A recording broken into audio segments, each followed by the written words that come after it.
So yeah, I got a handheld PS2 from AliExpress, and we're not working with emulation or anything like that because we've got real PS2 hardware inside of this device.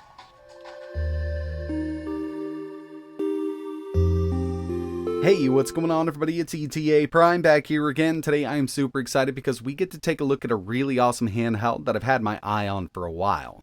Now I got this from AliExpress, and if you're interested in learning a little more, I will leave some links in the description. But basically, what we have here is a handheld PS2. Now usually, when it comes to these handhelds, we talk about emulation. But with this, we're not emulating anything because this has real PS2 components inside of it. It's a custom portable handheld PS2, and this thing is absolutely amazing. It's got a 7-inch IPS display with a resolution of 1280 by 800, and yeah, this plays real PS2 games from a USB drive or micro SD card. And of course, when it comes to the design, they've taken a lot of cues from the PS Vita and the PSP. I've got my PS Vitas here just to give you an idea of how big this thing is. Remember, we've got a 7-inch display here. And since they've managed to pack a full PS2 inside of this unit, it is a bit of a thick boy, but it doesn't take away from it while you're playing it. It actually performs just like a PlayStation 2 would, but we don't have a disk drive, and obviously we've got a built-in battery and a 7-inch IPS display attached to the whole thing. We will take a look at the internals by the end of the video, but my guess is this is actually using a PS2 Slim inside of here, maybe with that PCB cut down a bit.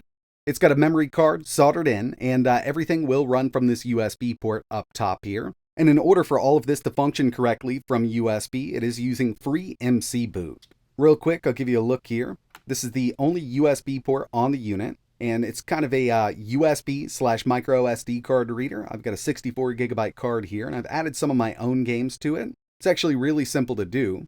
Round back here, not much going on, but we definitely have that PS Vita design. And if you head over to AliExpress, you can pick this up in a few different colors. They've got white, which is the one we're taking a look at.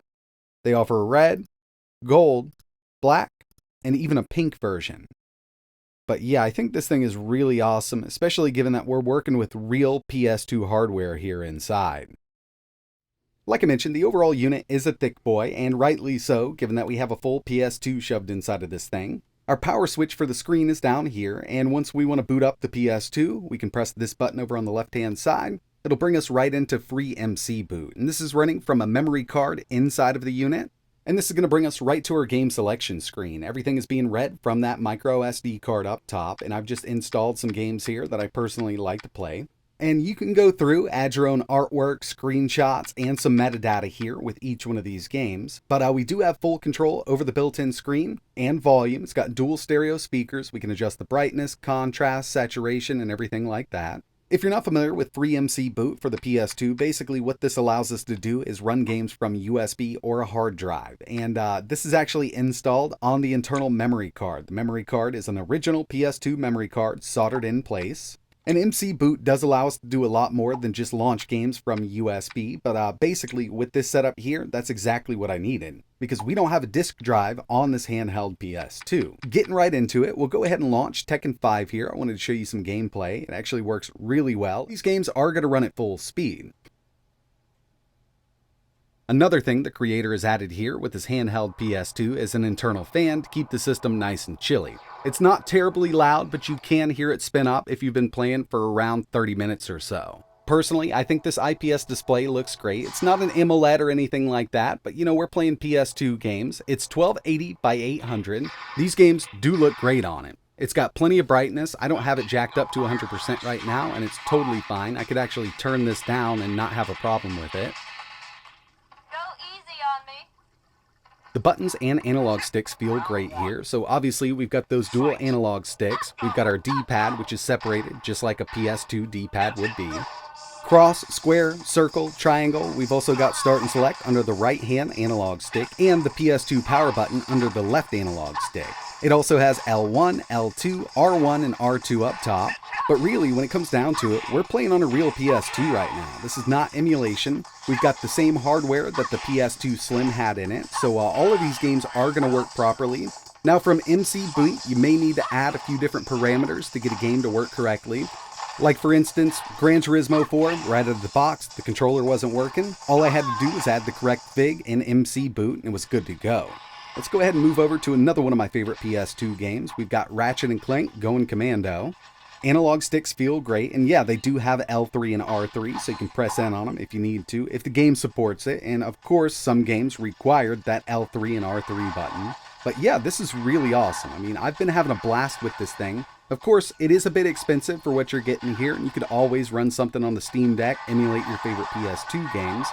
But this is definitely a different kind of handheld device because we don't need to rely on emulation. We've got real PS2 hardware here. So this was another game I definitely had to test real quick. We've got Automodalista, and I'm a huge fan of the GameCube version because that's the one I grew up with, but obviously it's also on PS2. I really wish Capcom would kind of reboot this franchise. Love the cell shading cars here. They could definitely do a lot with the power all of these new consoles put out. But either way you look at it, playing the PS2 version on a handheld PS2 is really awesome. Before we pull this thing apart and take a look at the internals, I wanted to show you something else that AliExpress sent over. This is made by a company known as MoveSpeed, and they actually make M.2 SSDs also. But this is a fingerprint security USB stick. This does have USB Type-C and full-size USB 3.2, so this will work with anything. The software that's included for the fingerprint sensor is actually compatible with Mac or Windows, but this is really awesome. Now, all I really need to do is go ahead and plug it in. I've already set it up with my fingerprint. So as soon as my PC detects it, it'll bring us into the login screen. You will need to set up a password, but as soon as you have that, you can log in with your fingerprint. And this is really awesome. It'll encrypt your backed up data. And the software that's included will allow you to automatically back up your full drive, or you can just set up different directories. So for instance, if you just wanted to back up your picture section, as soon as you plug this in, log in, it'll scan it and it'll automatically back it up to this drive.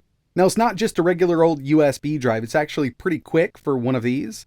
I've run a crystal mark on it, so it's a lot faster than like a SanDisk 32 gigabyte drive that you're going to find. And we've got quite a bit of room here given that this is the 1 terabyte version, but they also offer it in 128, 256, 512, and of course 1 terabyte. If you're interested in learning more about the MoveSpeed USB 3.2 solid state fingerprint encryption drive, I will leave some links in the description to AliExpress.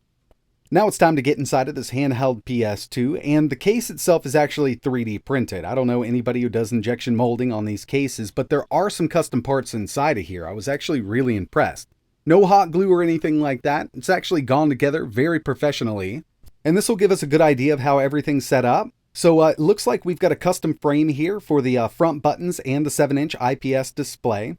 And like I mentioned, this is not hot glued in here. Everything's screwed down really nicely. Got those custom analog stick holders here. And in the top section, you can see we've actually got 4 18650 cells and the PS2 PCB, along with a real PS2 memory card kind of soldered in here with a nice ribbon cable. I actually didn't think we'd have this many custom parts inside of this unit. But they've been working on these for a while, and they've gotten a lot better over the years. And I did unplug the battery just to be safe here. This is actually really nice. Blower-style cooling fan to keep the PS2 CPU nice and cool. Custom battery cell holders. And yeah, I mean, I do think that they've done a really bang-up job putting this thing together. I've seen some from a few years ago that were really kind of messy inside with a lot of hot glue. This is very professional. And judging by the markings on the PS2's PCB, looks like we have the SCPH 9000CB PS2 Slim board here. So they've done a lot of work to get this inside of a handheld form factor, and overall, I've been really enjoying this thing. So far, this handheld PS2 has been working absolutely amazingly, and there's a few things that I'd like to do here. I want to get some more testing out of the way, like battery life and things like that. So if there's any other games you want to see running on this, or if you've got any questions at all, just let me know down in the comments below. And of course, if you're interested in learning a little more, maybe picking one of these up, I will leave some links to AliExpress in the description below. They can get quite expensive, and if you do want to go with something like a Steam Deck or even an ROG Ally to play your favorite PS2 games, it's totally up to you. But I thought this was an awesome concept, and to see it, really working with real PS2 hardware, in my opinion, is absolutely amazing. And by the way, while browsing AliExpress, I also saw a handheld Dreamcast with real hardware. This looks pretty cool. Love the way it's set up. So, if this is something you're interested in seeing reviewed, let me know down below. And right now, AliExpress is actually running their 828 event, so you can get $20 off orders over $100 by using code ALLONAE.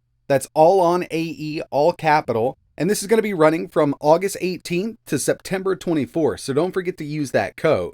But that's going to wrap it up for this video. Really appreciate you watching. If you've got any questions, let me know down below. And like always, thanks for watching.